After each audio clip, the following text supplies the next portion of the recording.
A stray sunbeam caught Mrs. Wentworth's eye, awaking her from a most satisfying slumber.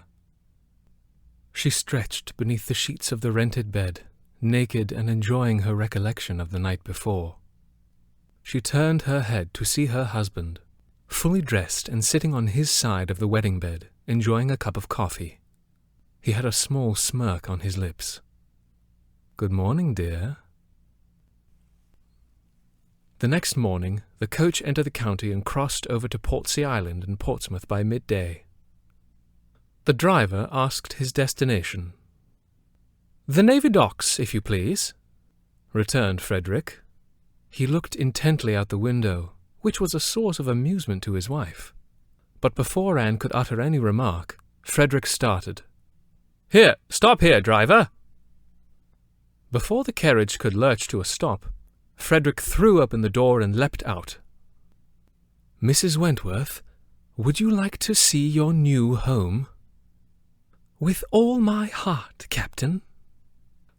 Frederick helped Anne from the carriage. There before them, hard against the dock, lay HMS Laconia. It was 140 feet long, not counting the bowsprit, with 3 masts and a single deck of main guns. Much lower in the water than the great line of battleships, it appeared fast and deadly. At least, it should have appeared as such, but what Anne beheld was bedlam. The masts were struck down to the deck, rope and cordage were everywhere, cannons were unfastened, the sails were nowhere to be seen, and crawling over the whole like ants were at least 100 men. A din of hammers, saws, and curses filled the air. Anne shuddered. Was she to go to sea in that? She could not conceive the ship capable of even leaving the harbour. She turned to her husband to ask whether his command had been attacked by the French, when she saw a singular look on his face.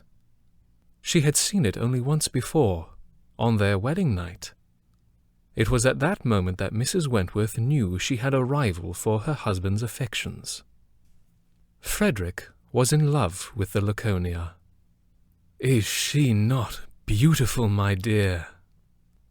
"Oh, yes," she lied. "I have never seen the like." "She? Oh, yes, of course. Sailors refer to their ships as female for some reason. To be sure, she looks a bit shabby with her yards every which way, but see her lines."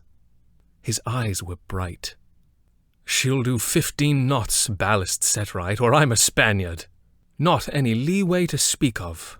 Dry as a bone, and she being near 20 years on. Get her trim and ship-shape with a spot of paint and a shine on her brass, why, she'd be the beauty of the ocean." "Raddle, got a new man for your mess," said the boatswain to a short, broad-chested man with greying hair. "Name's Pike, landsman. Take him in hand, Raddle," ordered the boatswain. "Aye, aye." Raddle pointed out the men about him. "Pike, this here's Eads, Lauk, and Utley, all right seamen. My name's Raddle, I'm captain of the mess. I've been at sea these 20 years, and 7 of 'em on the Laconia. When that short French bugger slipped free and the coal went out, I signed up again with the captain, and so did me mates.